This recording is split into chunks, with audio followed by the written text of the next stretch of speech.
The Chesterton 442 split mechanical seal is designed for the easiest and most reliable installation of any split mechanical seal.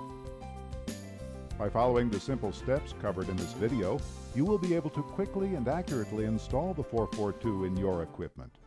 Before you remove the parts from the carton, prepare a clean work surface and make sure your hands are clean.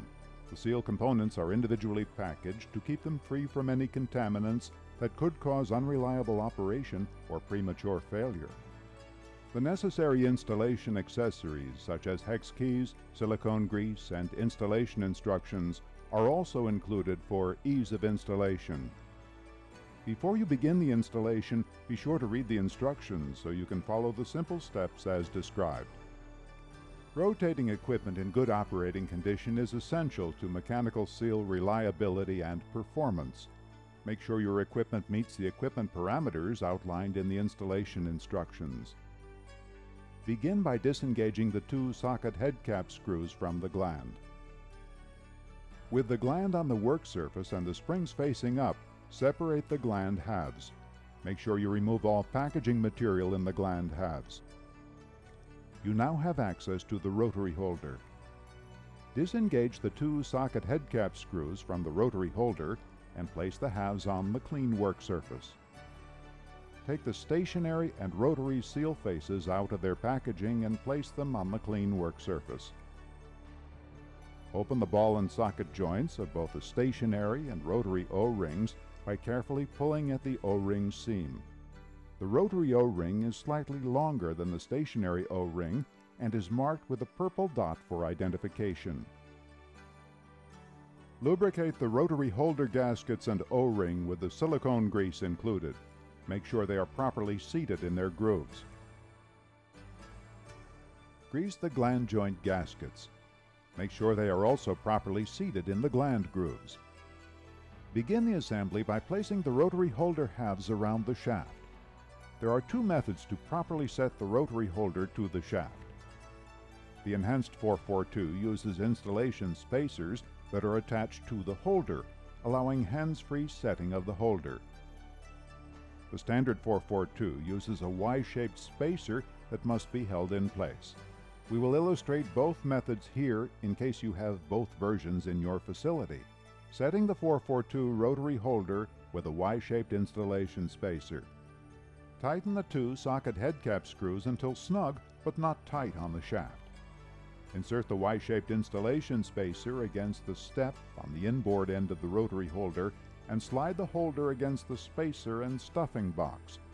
Do not place the spacer against the back surface of the holder, as this will incorrectly position the holder. While pushing the holder against the spacer, alternately tighten both screws evenly. The spacing between the rotary holder halves should be equal on both sides. Remove the installation spacer once the screws are tightened. Setting the enhanced 442 rotary holder with installation spacers attached. The enhanced version has two P-shaped spacers that are affixed to the holder halves. Place the rotary holder halves around the shaft. Tighten the two socket head cap screws while firmly pressing the back of the spacers against the stuffing box until tight on the shaft.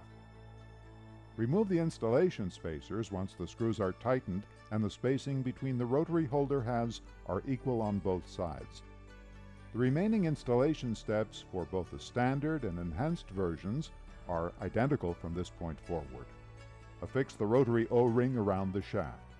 This is the O-ring with the purple dot for identification. Then affix the stationary O-ring around the shaft, placing it on the outboard side of the rotary O-ring. Carefully nest the two stationary face halves around the shaft between the O-rings. Slide the stationary O-ring over the back of the stationary face. Make sure that the splits of the stationary face do not line up with the O-ring seam. Carefully nest the two rotary face halves around the shaft and slide the rotary O-ring over the back of the rotary face. Make sure that the splits of the rotary face do not line up with the O-ring seam. Using the silicone grease, coat the outside of both the rotary and stationary O-rings with a thin film of grease. Align the rotary face slot with the drive pin in the rotary holder.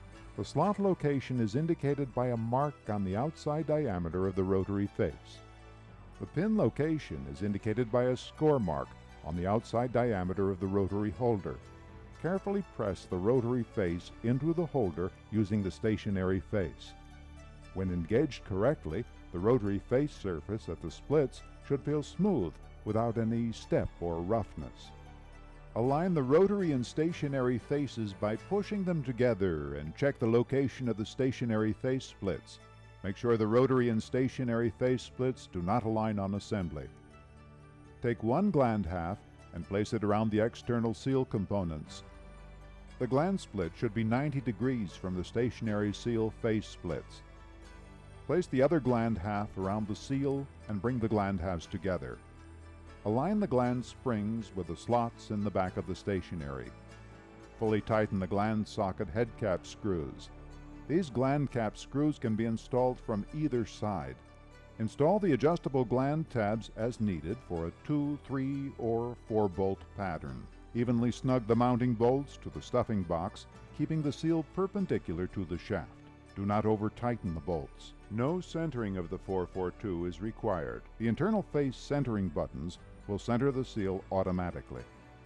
To check the seal for correct rotary placement, insert the Y spacer or back of the P spacer against the back of the gland. The width of the spacer should be approximately flush with the back of the stationary. This comparison can also be used as a seal face wear indicator during operation of the seal. Rotate the shaft by hand to make sure that there is no metal-to-metal contact within the seal.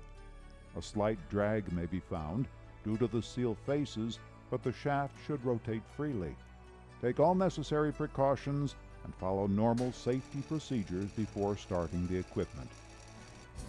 Many improvements have been built into the Chesterton 442 split seal that make it the easiest seal to install and field repair today.